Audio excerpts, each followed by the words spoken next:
first-year player here at the University of Winnipeg, but a native of Wausau, Wisconsin. We're going to talk a little bit about ball handling, the ability to develop the hand-eye coordination, the quickness that's necessary to play the game of basketball correctly. Chris, you started playing many, many years ago in the United States, a little different than many Canadians. When did you actually start playing the game of basketball? I started playing competitively in 2nd grade, and started going to camps when I was in 3rd grade. And someone obviously has impressed upon you that ball handling, the ability to pass and catch and dribble, is very, very important, and you've developed quite a routine with it. Who was responsible for teaching you this? Well, I mean, it was first of all at basketball camps in 3rd grade, and they said it's important every day before you go out, do about 10 or 15 minutes of warm-up before you play. So how long do you think you've spent working on ball handling now that you're, what are you now, 22 years of age? 22. Many hours. And it's really, I think, improved your game, especially if you want to be the kind of player that has to handle, pass, and catch as a perimeter position like you do with the Winnipeg Westmen. Yes. So let's have a look at some of those things, Chris, and see what you've been able to perfect. Ball handling in basketball is an extremely important skill. The ball that you play with in the game is one of the largest balls of any game. And if your hands aren't developed, you don't have that quickness, the ability to handle the ball correctly, you're going to have some problems. Chris has developed a routine. What we're seeing here is the thing that he goes through every day, just prior to games and just prior to practice. And he has spent countless hours working on this. This has spent years and years to develop this. But you watch the different things. Here he's dribbling the ball around each ankle. The ball is bounced very, very close. He's using his wrists. He tries to keep his head up and not keep his eyes on the basketball. And as he moves along, the drills will become progressively more difficult. These are the kind of things you can do at home. You can spend time in your basement on the concrete floor as long as your mom and dad don't maybe get a little excited, the extra noise. But this is something that can be done year-round, no matter what the weather, no matter what is happening outside. He'll move quickly to 2 balls, and watch the way he can handle 2 basketballs now. Figure 8 dribble. One is going around in a figure 8, the other one's following right behind. And there's the odd mistake involved, but really this is a lot more difficult than it looks, but can be perfected by anyone. It's interesting when you compare the difference between Canadian and American athletes. No one on our team, even though they've played some top quality basketball, can match Chris's dribbling expertise with the ball. This is something, as he talked about, he started when he was in grade 2. And if you want to be a good basketball player today, it's the kind of thing that you have to work with.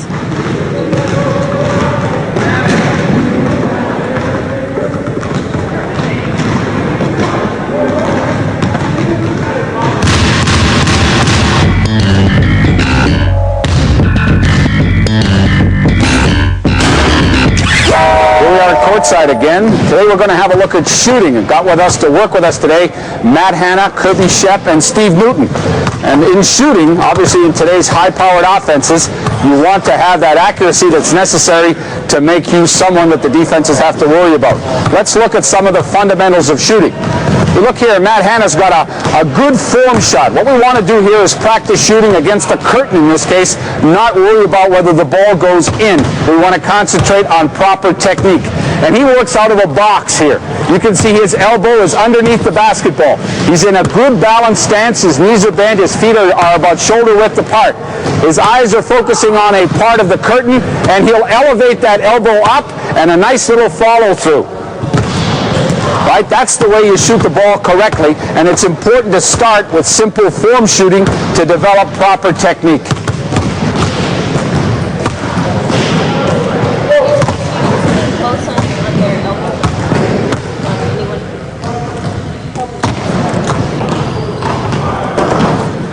Now from form shooting, they move into a pretty intensive drill with 2 balls, 3 people, 1 rebounder, 1 passer. We can see Steve Newton working on shooting now for accuracy.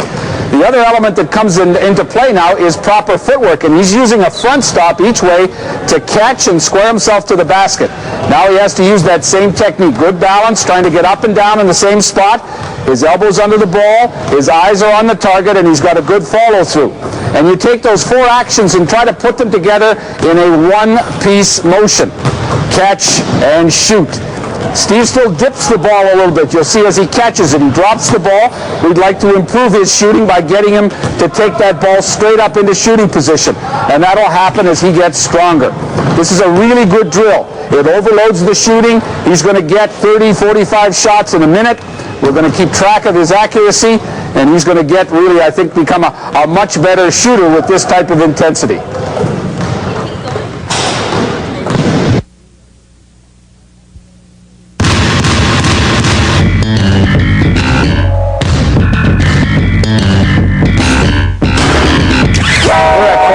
Jeff Foreman and Norm Formel, we're going to talk a little bit about passing and catching.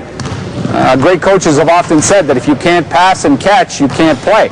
And that's very true. And we'll see a lot of people that will play, especially younger players, that have trouble dealing with a basketball. Let's look at some things that Jeff and Norm, big guys themselves, Norm at 7 feet and Jeff at 6'8", what they've done to improve their ball handling, their passing and catching technique.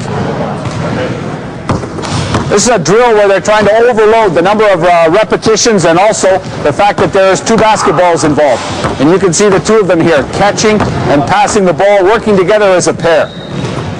Good wrist action. To pass the ball correctly, you need to use the wrist, not the arm. In today's high-powered defenses, you can't telegraph that pass. You've got to be able to flick that pass, and it means you've got to have some good strength in those arms. You can see we overload the drill by even having them go behind their back with a pass. And they're working with one hand. Watch Jeff catch the ball with one. He goes under his leg. Hey, there's a few errors there. You know, he tries to make it a little extra. Here we go. And we pick it up from there. Catch with one hand, pass with one hand. Now, you're not going to do this in a game, but this is another example of overloading a skill. More repetitions than you'd get in a game, and also making it more difficult than you'd get in a game. And these 2 guys, even though probably in high school they weren't really that good at passing and catching, have come a long way. And this is added to their game. I don't care how big or how small you are, you have to be able to pass and catch the basketball. We also try to change it up by giving them larger basketballs to work with. If you have trouble passing and catching a basketball, use a tennis ball, use a volleyball. And in this case, these are called big balls. They weigh exactly the same as a regular ball, but they're obviously much larger. It gives them a little bit more to concentrate on. It overloads the skill even more. And this is great. This is a great handling sequence they're going through here to improve their hands. Especially for the 2 of them, you can see they get closer together, they move farther away from each other. The 2 of them are going to have to catch the ball in traffic an awful lot. There's going to be a lot of bumping and banging. And if they can't catch it in this type of drill when it's overloaded to the max, they're going to have trouble executing the same skill in the game.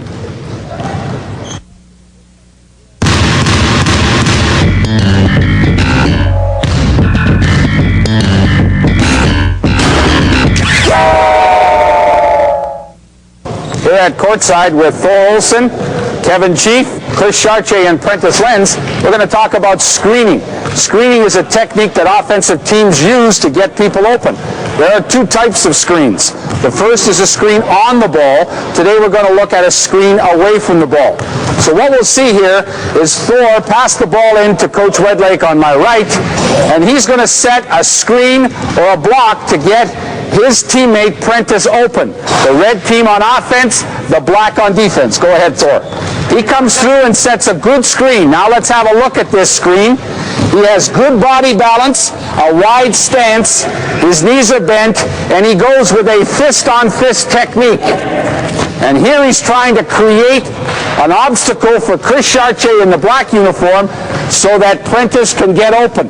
Prentice uses the screen and comes off it. And we've created a blocking move that allows the offensive team to get open. Let's have another look at that. Red team on offense. Here's the good screen. It's set, and Prentice is open for the shot. Now it gets more sophisticated than that. Let's run it now and see what Prentice does to get open. He will jab to the baseline. There it is there, and he comes off the screen. Give us another look. All right, come in here and set it up, and we'll hold in that spot there. As Prentice comes, and he is hip-to-hip now to Thor, he reads what happens with the defense. His defender is Chris Chartier. Chris drops underneath the screen. Prentice flares hard on that for the shot. All right, set that up again. Let's have a look. Same situation. Here's the screen. Hip to hip. The defense slides underneath. Prentice reads it and flares for the shot. All right, secondly, what the defense could do now, it's the same screen is set, he could follow. And in this case, he curls all the way for the layup. So his move is based on what the defense does. Those are the two options that they have. They can go underneath or they can follow. Let's have a look at it a couple times live now.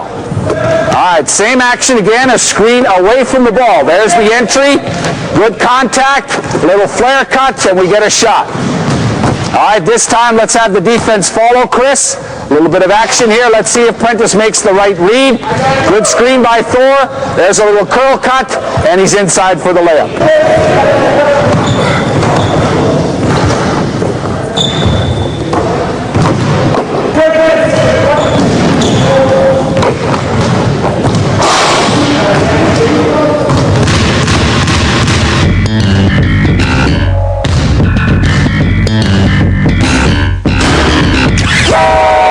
Courtside. This time we're going to look at how to defend a screen. Last week we talked about how to set a screen away from the ball.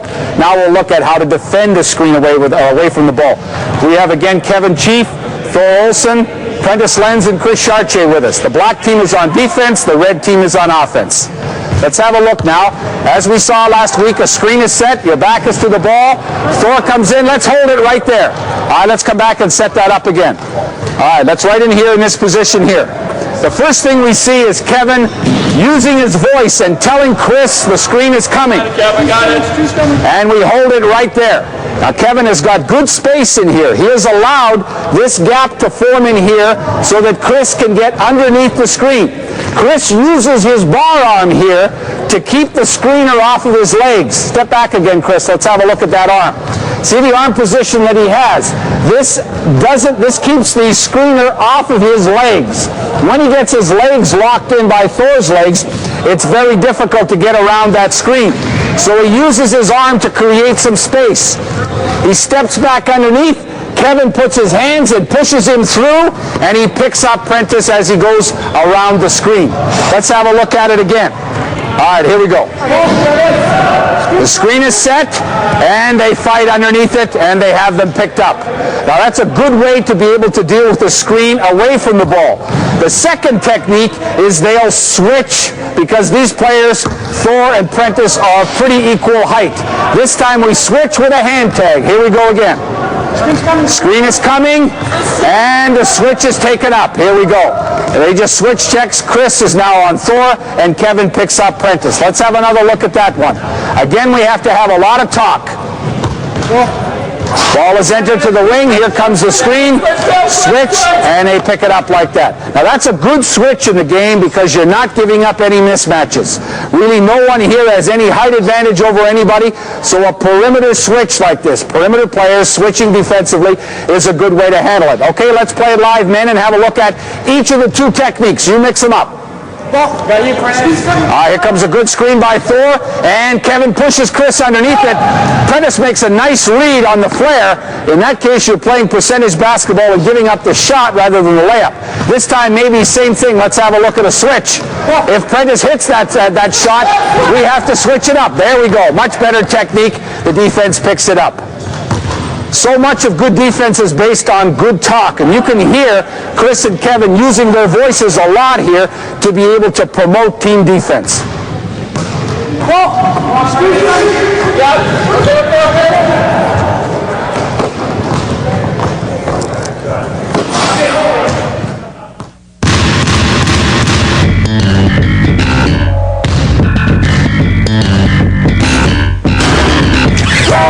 Side of the Duckworth Center, let's look at how to set a screen on the basketball. If you've been with us on our previous editions of Tips on Technique, you saw how to set a screen away from the ball. The techniques here, the concepts used are mainly the same, except we're trying now to set the block for the man who has the basketball. With us in this session on offense, the black team, Thor Olsen and Norm Formel, and defensively we have the red team, Steve Newton and Jeff Foreman. All right, let's go through and have a look at how we set a screen on the the basketball. This move has definitely come back into the game of basketball, popularized by Chuck Daly and the Detroit Pistons, and the fact that we now have a three-point line involved. Let's look and see how Norman on offense sets the screen. A good base, he uses a fist-on-fist technique, this type of technique to set the screen. His knees are bent, and he's anticipating contact. He really should be a little closer and try to lock the defensive legs in. He tries to lock Steve Newton in the red, his leg in, so it's difficult to move. All right, Thor on offense now receives that screen. He sets the screen up with a jab to the baseline. His first read is how Steve plays the screen. If Steve turns and looks totally at the screen, we have a possibility of driving baseline. All right, secondly, Steve now plays open and sees both the screen and the ball. The jab is to the baseline, and Thor comes off with a crossover move, hip to hip to the screener. And from there, Thor has to read how they defend from there. This one, Jeff drops back, Thor has an opportunity to shoot the ball. Let's run that again. Here we go. Off of that screen, Thor comes off for the shot. That's a great opportunity to hit a three-point shot. That's the first read. Let's look at that one again. We jab to the baseline, the screen is coming, and the shooter comes off to take that shot. Now once that's there, then it opens up other options. Let's have a look at that. This time, Jeff will try to stop the shot and jump out and maybe trap or double team. Now the roll is open. Good pass inside to Norm, and we have the option of going inside. Let's have a look at those again. Again, the first option is that shooter coming off hard, looking for that shot, and once the defense deals with the shot, he has the option of throwing it inside to the roll man, Norm, who stays open to the ball. This is a good one. The shot is there. This time Jeff will come up and play the shooter. Right, and we hit the roll man. Now another option defensively is that they switch. Let's look at a switch here. So we end up with a very tall man, Norm, being defended by Steve Newton. They switch. Now we have an option to go inside on the mismatch and to score from there. Again, this is a technique popularized by Chuck Daly and the Detroit Pistons, Isaiah Thomas and Bill Lambier, and the fact that a three-point line has come in has made this a really excellent offensive play.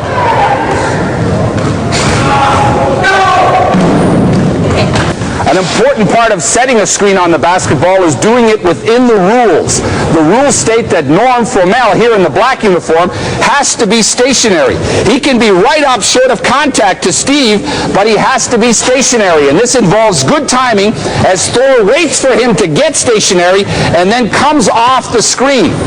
If Norm is moving when Thor makes that move, we're going to get called for a block. Let's have a look at the way it's not supposed to be done. That type of thing. All right, Norm must be stationary. The reason why the screen on the ball left the game is that this play is really looked at very closely by the referees because it involves the basketball. They are watching the ball just like fans do, and it has to be done correctly or it's going to end up being a foul. Right.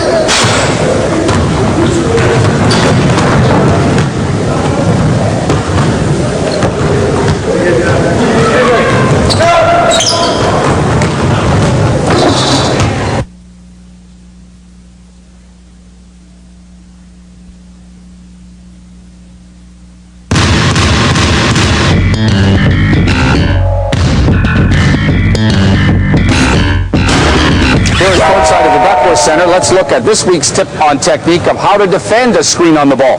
Last time we looked at how to set a screen on the ball. Let's look at the options the defense has now to defend this very popular play in the game of basketball. With us we have on offense Robert Dirksen in black, Murray Davidson in black, and on defense working against this play, Jeff Foreman in red and David Zagordo in red. All right, let's look at the options now. Again, Murray on black here comes and sets the screen on David. Let's hold it there. Now, how are we going to defend this? We don't want to switch because we're going to end up with a mismatch. That means we're going to have small players defending big players and vice versa. So we want to, first of all, develop a technique called hedging and fighting over. So Jeff on defense here locks in the man Murray, whose leg is set there, and gets nice and high to create a space in here for David to go over top of the screen and stay with his designated man, Robert. All right, let's have a look at that again. This is called fighting over the screen. And a hedge is the technique. Right there, hold it there again. Good, through. All right, let's have a look at it one more time. All right, notice that Jeff talks and as the screen is being set. He needs to communicate to his partner, David, that there is a screen coming. Let's go and look at it again. And we stay with it. All right, let's look and see how David now deals with the screen. Come up and set the screen, Murray, right here. All right, Jeff has talked. He lets David know the screen is there. Now, David needs to, before we get over the top, use an arm like this so that Murray can't lock his leg in. We call that a bar arm. Let that arm set here to keep Murray away from his body to allow his legs to be open. All right, with that, he goes over the top, just like you see. He goes through the narrow opening with his body in a narrow position, and he stays with his man. This avoids those mismatches we talked about of where we would get small on big or big on small. All right, let's have a look at it. Hedge that screen and fight over. All right, great job. Notice how high Jeff was on that to allow that gap to happen so that David has room to get through. A second technique of defending a screen on the ball is called trapping and rotating to the open man. As we saw 2 weeks ago in our first session, there is going to be an open man if you really concentrate on the shooter. In this case, we're going to trap the shooter, and we're going to rotate someone from the weak side to pick up the open roll man. We'll add to this drill Chris Chartier in red as a defensive player, and his offensive matchup, Kirby Shep in black. All right, now a technique. We'll go through, we'll talk, let David know the screen is there in red. As Jeff comes across, Murray comes across to set the screen, and we'll hold it there. Now notice how much higher Jeff is. In this case, he doesn't lock in the leg of the man setting the screen. He is worried very much about the shooter. You can use this against a team that is a real good shooting team. This is something you see oftentimes that they used against the Chicago Bulls when Michael Jordan was playing for them. Robert Dirksen will be our Michael Jordan today. Here we go. A great shooter, so what we'll do as soon as the screen is set, we'll trap. All right, go ahead and set the trap on the shooter. Good, and hold there. Now there's going to be an open man as Murray goes to the basket, but we see Chris Chartier rotate to the open man. All right, let's have another look at that. And Chris calls jump so that he lets everybody know he's left his man to pick up the free player, Murray in black. Good, and we hustle to pick up the open man. Now hopefully there's other two players involved in a normal 5-on-5 game, and we don't have any problem picking up Kirby on the far side. Let's have another look at it again. Screen comes, we get it set, we trap the shooter and rotate to the open man. Jeff Foreman does a good job of getting to the weak side to pick up Chris Chartier's open man. In order to make this trap and rotate technique work, Chris, as a defensive player here, has to be in an open stance. This is called an open stance. We call it pistols. He has vision of his player, Kirby, that he's in charge of. He also is seeing the basketball. And as the screen happens, he's open and can rotate to the open man. Murray, in this case, as he leaves.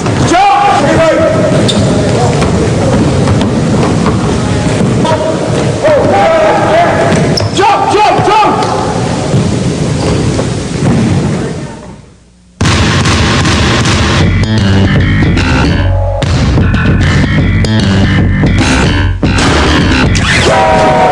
Here at courtside at the Duckworth Center, let's look at today's tip on technique, how to cut.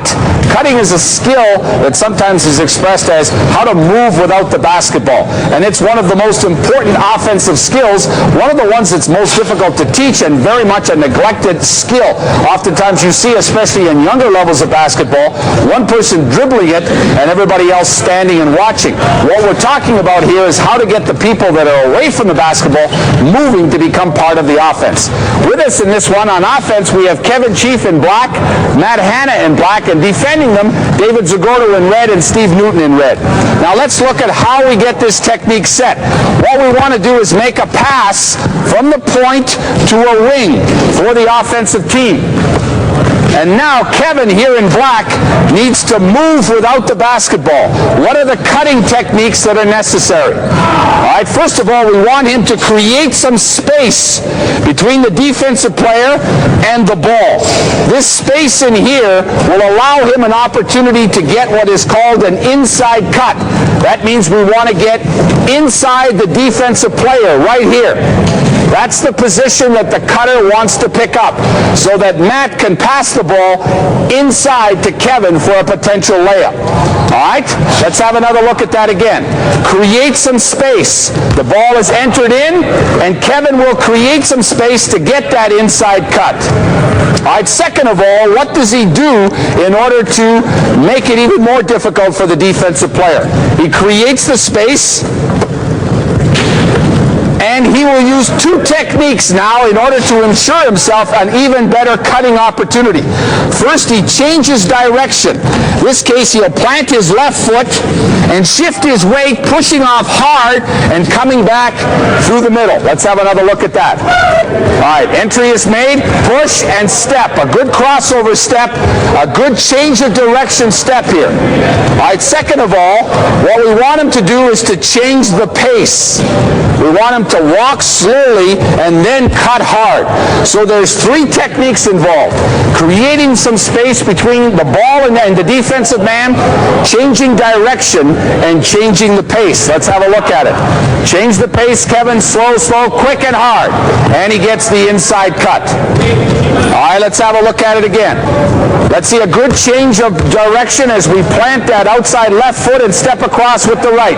Push, go. And we get the good layup inside. Again, as a cutter, your objective is very simple. Let's get the inside cut. Let's get inside the man you're guarding so you can receive the pass.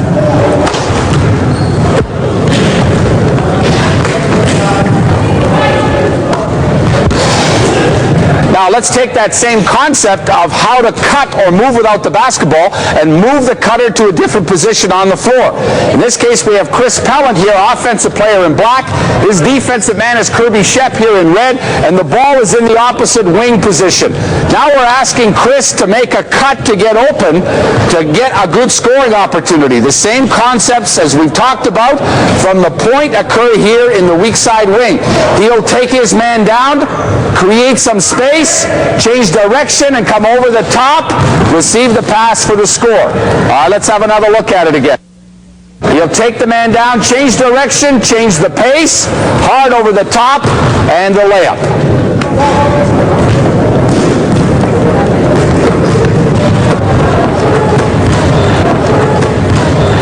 Again, to review the concepts, what we want to do is create space between the ball and the defensive man so you have an opportunity to get the inside cut.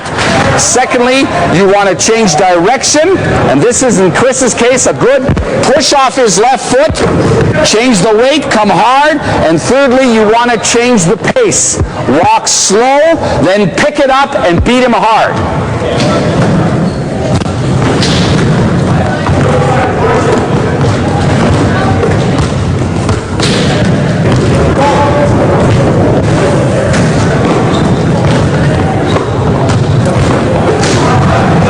Great skill, cutting or moving without the basketball. One of the most important skills to develop a full team offense.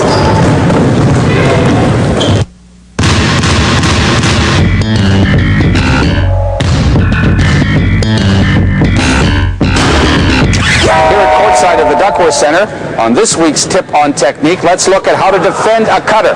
Last time we looked at how to cut or move without the ball correctly. Let's see how the defensive team deals with those people that are moving without the basketball. With us we have on offense Kevin Chief in black, Matt Hanna in black, and Chris Pellant in black. The defensive team, David Zagordo in red, Steve Newton in red, and Kirby Shep in red.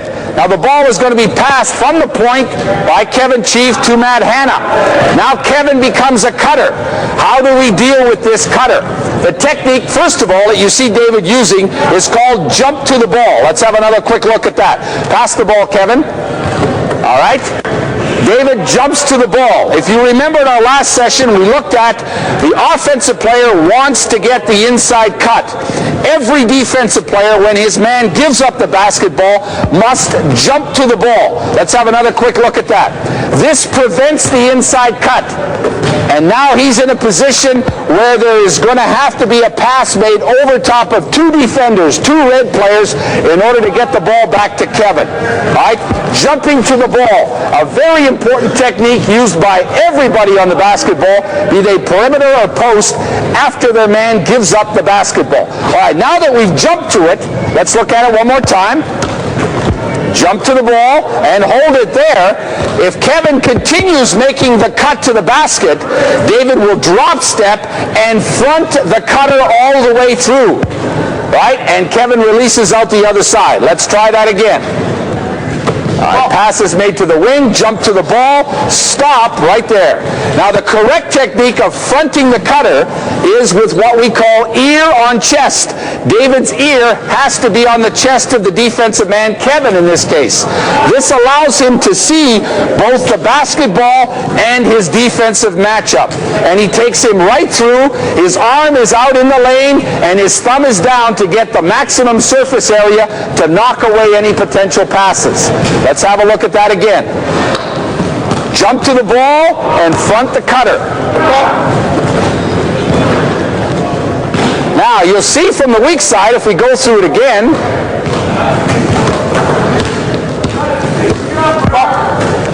and we hold it there, this is where the whole concept of team defense comes into it. We're fronting the cutter, but it potentially leaves a lob pass open over the top. Matt could throw the ball over the top to Kevin, but the weak side defender, Kirby in this case in red, is open to the basketball in that same pistol stance, and he helps deal with any lob pass. Great. Now, all three defenders have to use their voices. Steve, in this case, on the basketball, right, will call ball and pressure it so that there's no easy pass coming from this spot. Secondly, David, who is fronting the cutter, calls front, which signals Kirby, who is defending on the weak side, in pistol's position to call help, help, and everybody does their job to keep the cutter from getting the layup. Ball. Ball.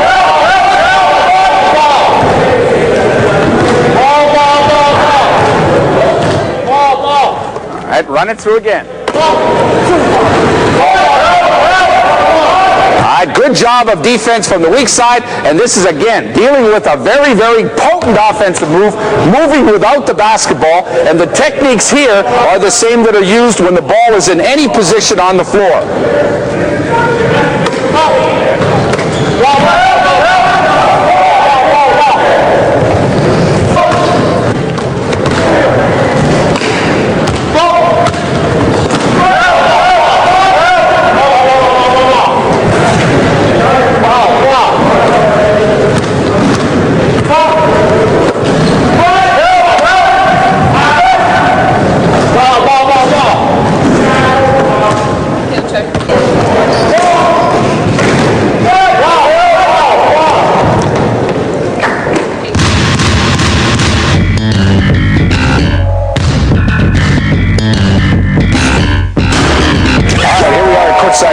Center. Let's look today at how to play in the low post, offensive moves in that low post area.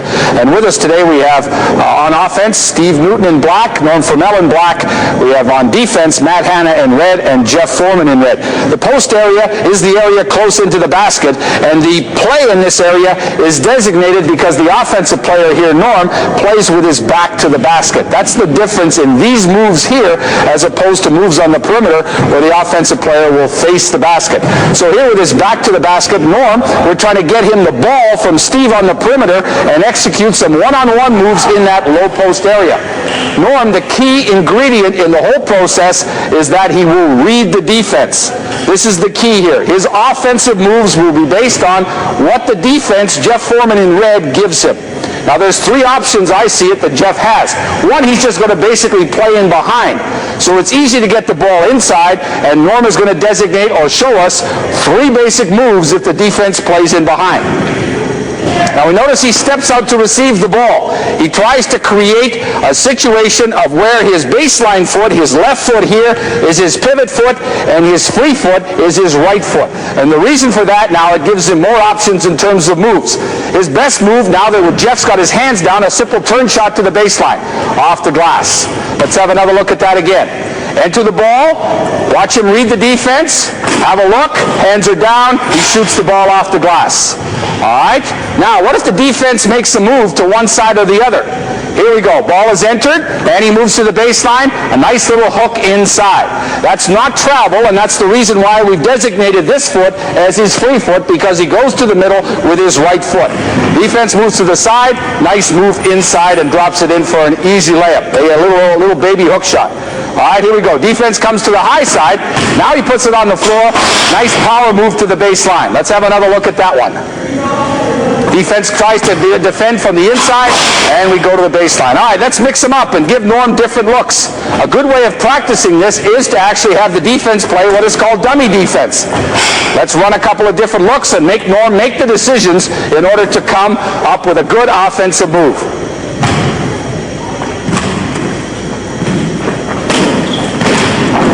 And they can mix this up and really develop a great repertoire in the low post once they've mastered these three basic moves.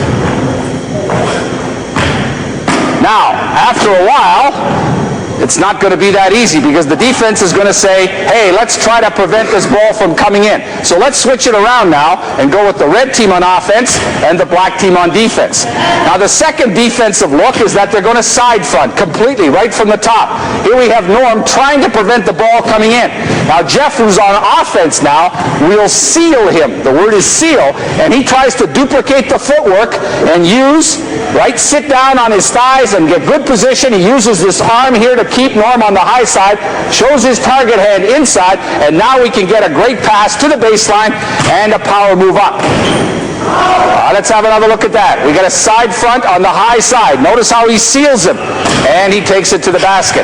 Now Norm, frustrated with that, he says, well, let's side front on the baseline side. And we get the same look. All right, seals and takes it hard to the middle. Have another look at that. A good seal. Bounce pass is great in this case for Jeff. You can see the different looks in the two post players is that Norm likes the ball up top, and Jeff oftentimes prefers the ball down low. He's a more compact post player and likes that physical contact. He'll sit down on Norm's thighs, use his body to protect the ball, and take it up strong.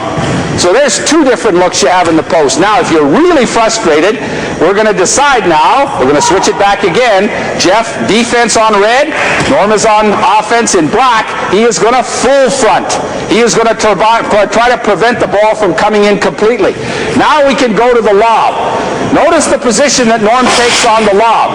Notice how he faces the baseline. The toss from Steve up high.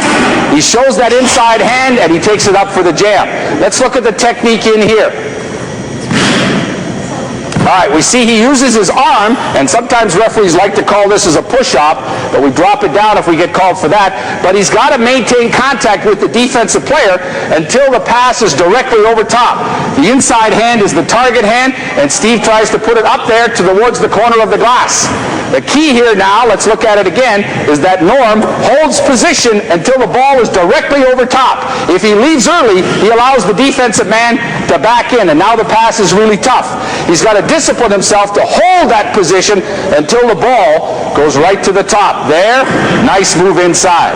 All right, there's three ways of looking at playing in the low post areas. Let's mix it up and go live a little bit here, man. All right, Norm's on offense, Jeff's on defense. Here we go. And we'll play a little make it, take it. Here we go. Now we'll see a little bit more action. Now we got some tough moves. They're going to play some defense inside. This is an exciting part of the game. Lots of action in here. It takes a lot of big men to be able to execute these moves, but they can be learned by everybody on the floor. Guards can post up guards. Lots of moves, fades, and you'll drop it over the rim. Lots of action inside. This is really one of the real great places to play basketball. High percentage shots. Lots of opportunities to draw fouls.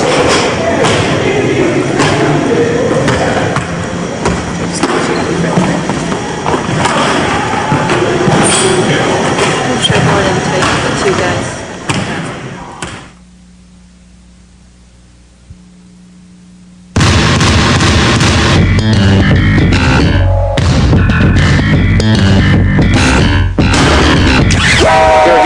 side of the Duckworth Center.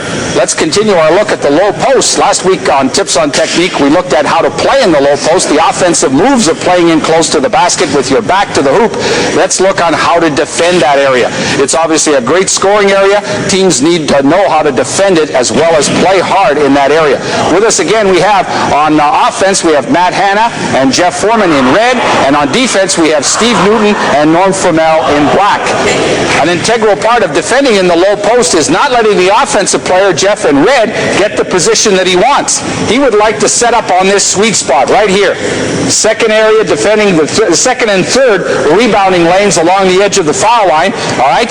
Norman will not allow him to have that position, and he greets him at the three-point line with a bit of a bump and tries to get him as far from the basket from that sweet spot as he can. Let's have a look at it.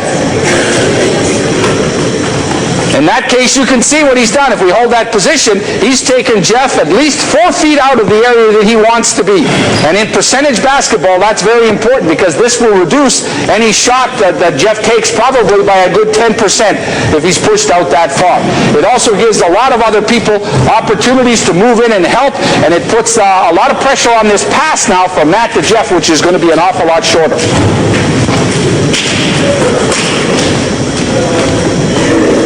All right, let's have another look at that. Let's greet him at the three-point line and try to force him as high and wide as we can.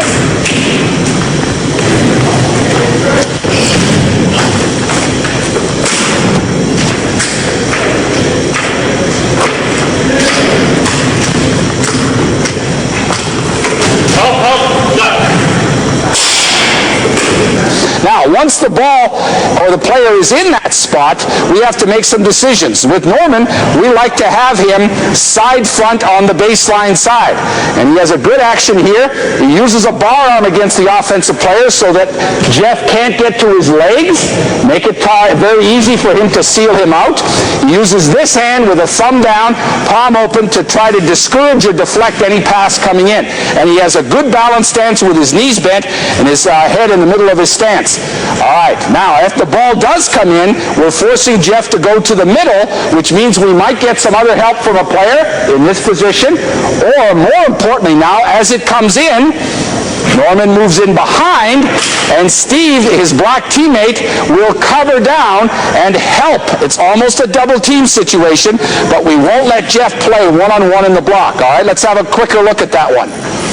All right, side front on the baseline, the ball comes in, Norman's in behind, and we get good coverage. Let's look at it again.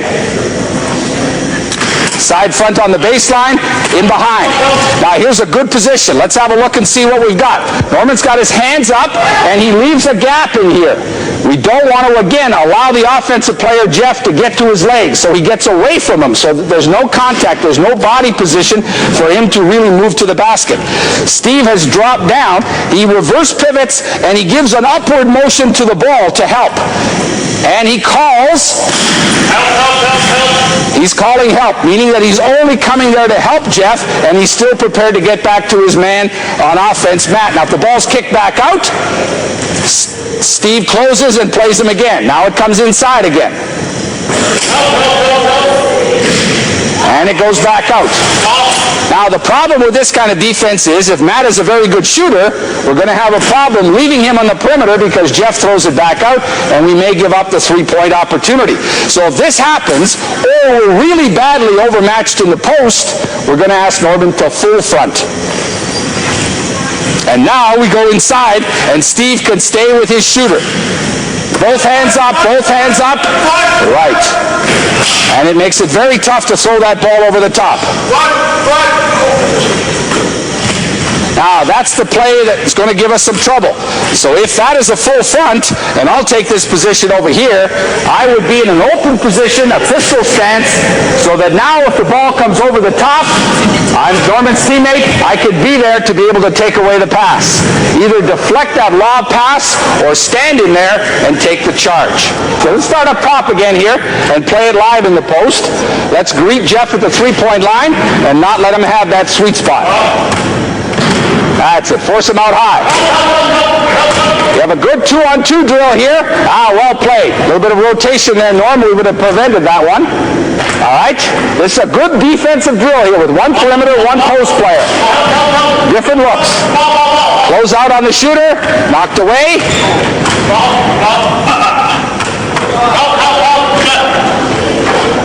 It still makes it tough because the offensive player can still hit those shots, but this is an extremely important part of the game where you can really work hard to prevent that inside play. You come and watch the Westman play, you'll notice we like to stick the ball in the block a lot, and if teams allow us to get the ball into that low post area frequently, they're going to probably end up on the losing end of a fairly lopsided score. So we see an awful lot of different looks in the post to prevent the ball from coming into Jeff and Norm. An integral part of the game, how to defend in the low post.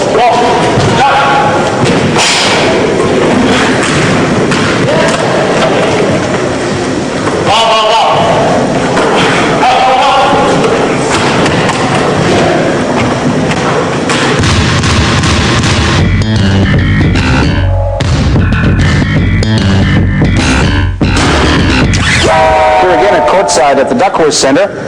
And tips on technique, let's look at how to rebound and most importantly how to block out. We've talked a lot about in the last shows different offensive moves, different defensive moves. It all comes down though in many cases to the shot being taken, and the team that controls the backboard, those rebounds that are out there, is the team that will win the game. A lot of coaches believe if you change the name of basketball to another name, it would be called rebounding. Let's first of all look at the proper techniques of how you block out. Blocking out in basketball is used to prevent the offensive player, in this case Jeff Foreman in red and Matt Hanna in red, from going in a straight line to the basket to get those missed shot opportunities.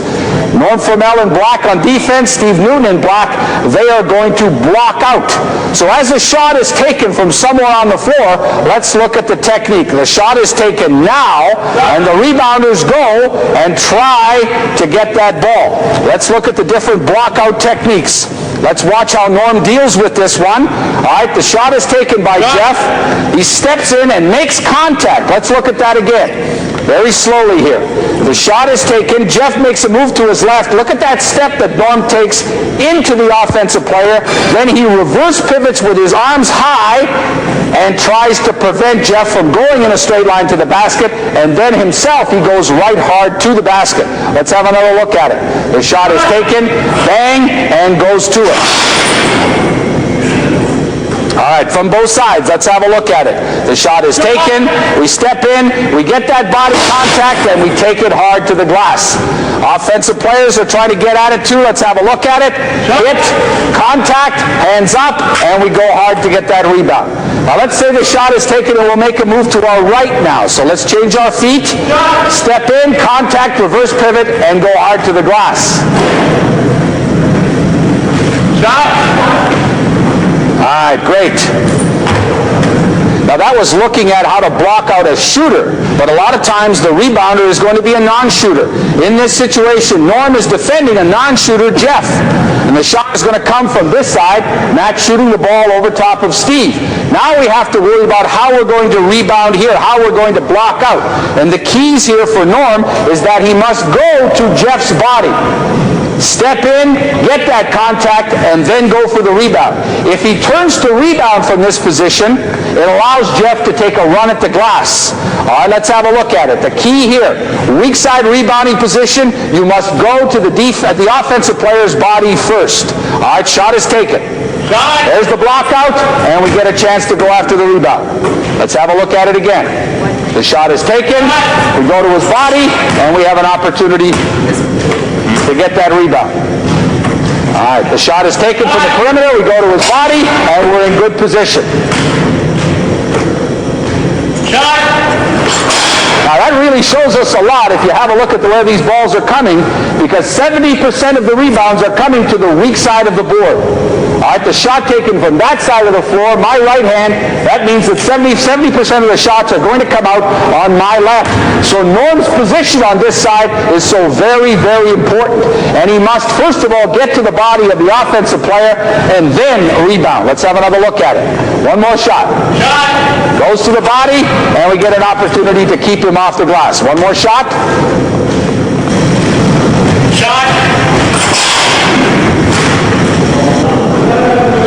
This position that Norm has here on the weak side, going to Jeff's body, blocking him out, illustrates the most important ingredient in rebounding, and that is position. A lot of people think that jumping ability, they think that physical strength are integral parts of rebounding, but no, it is position. And in this case, he has great position. We talked about 70% of the misses coming out this side. He has position on the weak side, and he has the best opportunity to get the basketball. We talked about position being most important. Secondly is timing. The ability that Norm has to get the rebound at the maximum of his jump. Here's a little drill in which we'll try to improve Norm's timing, but we will also move the ball from side to side to get him in the habit of moving his feet. The idea being, again, he has to move his feet to get good position. All right, Steve Newton will toss that ball high. Norman's trying to work as high as he can, get that ball at the maximum of his jump. We'll throw him in different spots, so he's got to move his feet. Rather than just reach, moves his feet, goes straight up. Moves his feet, goes straight up. Rip the ball down, bring it to chin height, and hold it and bring it down. That's right. A good drill here, working on the big man, making him get those rebounds. Great timing, great position. Along with timing and position is the conditioning and the intensity that's necessary to be a top rebounder. Rebounding inside here is not high jumping. It's more akin to playing a tight end in a CFL football game. There's a lot of contact, and most rebounds are taken below the rim with a lot of people hanging on your arms, your legs, your shoulders, and it's very tough. Let's look at Norm now with a real good drill in order to improve his intensity, repetitions that are necessary to be a good rebounder. He's taken the ball up on the glass. 3 hits. One to the side, middle, side. Middle, side, middle, side. He goes for 30 seconds here. Doc bringing the ball down. Trying to get that ball as high as he can. A great drill to improve the repetitions, the intensity that's necessary to be a great rebounder.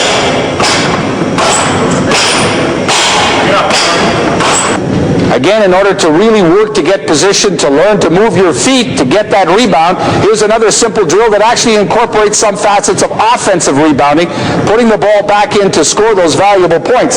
Here, Matt and Steve will take the ball, a little underhand toss on the glass. They'll go and get it. They'll bring it down hard and put it back up. Here's a great drill. Move to the ball every time. In this case, instead of pulling it down in an outlet pass, pull it down, take it back up, off the glass hard for that rebound. And they can vary the places they're going to throw that ball on the glass to give themselves a different look. They can vary the spots on the floor that they throw that ball off the glass. Good little individual rebounding drill, working on moving your feet, good timing, take the ball back up strong on the offensive glass, an easy way to score a lot of points.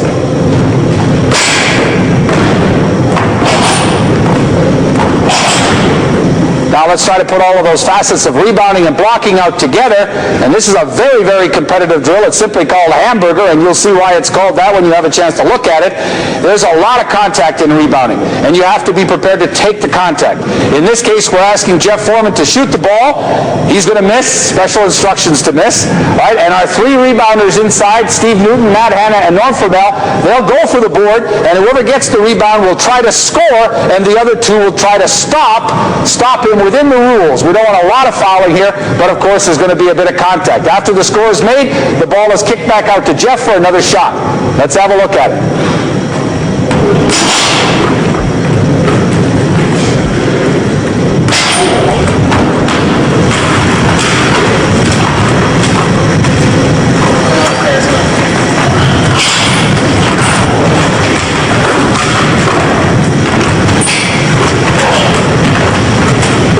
And you can keep scoring this one here. Simply first to 21 is the winner. Take it up strong, a lot of contact.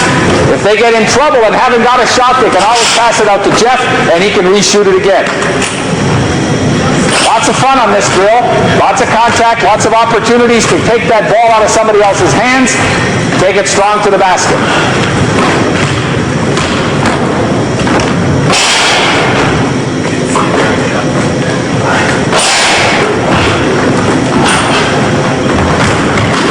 that really illustrates the important parts of rebounding and how I really want to emphasize the amount of contact there really is in the game of basketball. And if you're prepared to give some contact and take some contact within the rules, then I think you're going to be a great rebounder. Again, the most important feature of basketball, rebounding. That's what they want to change the name of the game to, rebounding. If you can be a rebounder, you can play at almost any level in the game of basketball.